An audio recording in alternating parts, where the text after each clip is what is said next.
Olá! Hoje a gente vai mergulhar nos eventos lá de Números, capítulo 20. Um capítulo assim bem intenso, né? Acontece muita coisa crucial ali no deserto de Zin. Muita coisa mesmo. Momentos de tensão, liderança testada, perdas importantes. Exato. Começa já com um baque, né? A morte de Miriam, irmã de Moisés e Arão, assim que eles chegam em Cádiz. Pois é, e mal dá tempo de processar o luto e já vem outra crise. Falta água de novo. A velha história da água. E o povo, claro, se revolta. Vão para cima de Moisés e Arão. E com força, né? Dizendo que preferiam ter morrido antes, que aquele lugar era horrível, sem nada do que eles gostavam, sem grãos, figos, uvas. E o pior, sem água. A reclamação é muito, muito forte. Como é que Moisés e Arão lidam com essa pressão toda?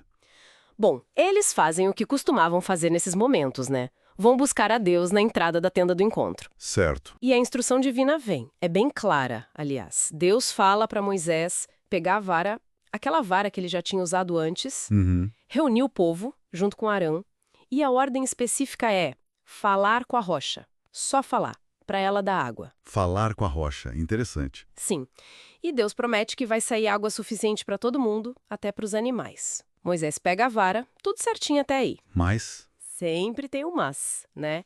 O que acontece na hora H. pois é. Moisés reúne o povo, mas parece que, sei lá, a paciência dele esgotou. Ele explode um pouco. Como assim? Ele chama o povo de rebeldes e pergunta assim num tom meio irritado, sabe? Será que a gente vai ter que tirar a água desta rocha para vocês? Nossa, tenso. E aí? E aí, em vez de só falar como Deus mandou, ele levanta o braço e, bate na rocha 2 vezes ainda. Bateu, mas a ordem era falar. Exatamente. A água até sai, jorra bastante, todo mundo bebe, os rebanhos também. Problema resolvido, certo?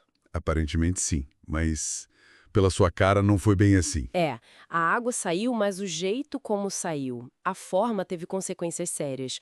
Deus repreende Moisés e Arão ali mesmo. Por quê? A água não era o objetivo. O objetivo era saciar a sede, sim, mas também era um momento para honrar Deus, para mostrar a santidade dele. A ordem de falar era um teste de fé, tipo, confiar só na palavra. Ao bater, Moisés agiu por impulso, talvez raiva, né? Impaciência, isso foi visto como não confiar o suficiente, como não santificar Deus na frente do povo. Entendi. A forma importou tanto quanto o resultado. E qual foi a consequência disso? Bom, bem pesada, né? Pesadíssima. Por causa dessa desobediência, dessa falha em honrar a Deus ali, publicamente, nem Moisés nem Arão poderiam mais liderar o povo para dentro da Terra Prometida. Uau!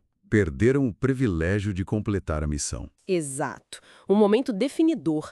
E aquele lugar ficou conhecido como as Águas de Meribá, que quer dizer contenda, briga.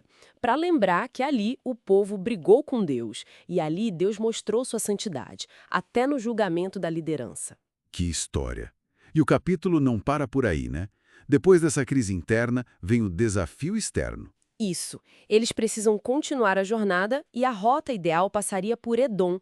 Aí Moisés tenta a diplomacia. Manda mensageiros para o rei de Edom. Sim, de Cádiz mesmo. Ele se apresenta como seu irmão Israel. Lembra das dificuldades que passaram e pede para usar a estrada do rei, a via principal. Promete não sair do caminho, não pegar água, não comer nada, só passar. Parecia um pedido justo, não?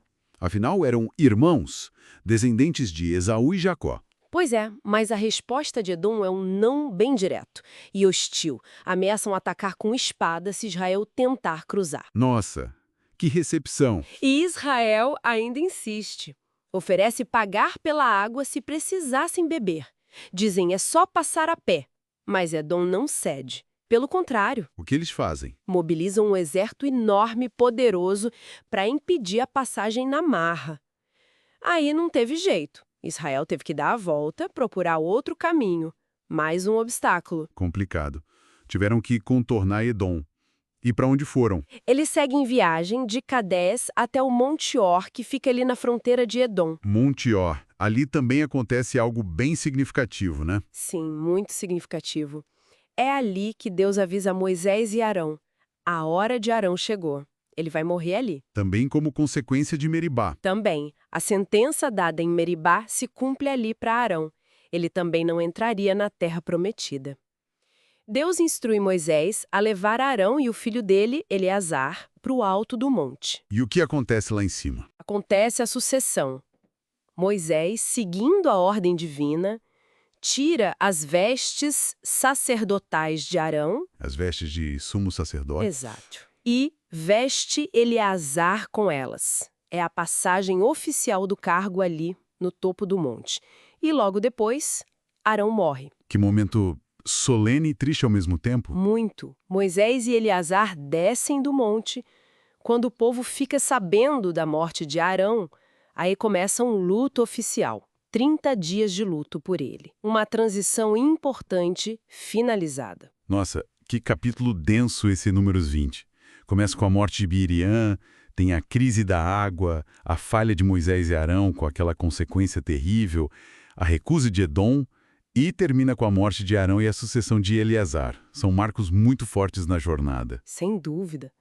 É um capítulo que faz a gente pensar muito sobre liderança, sob pressão, né?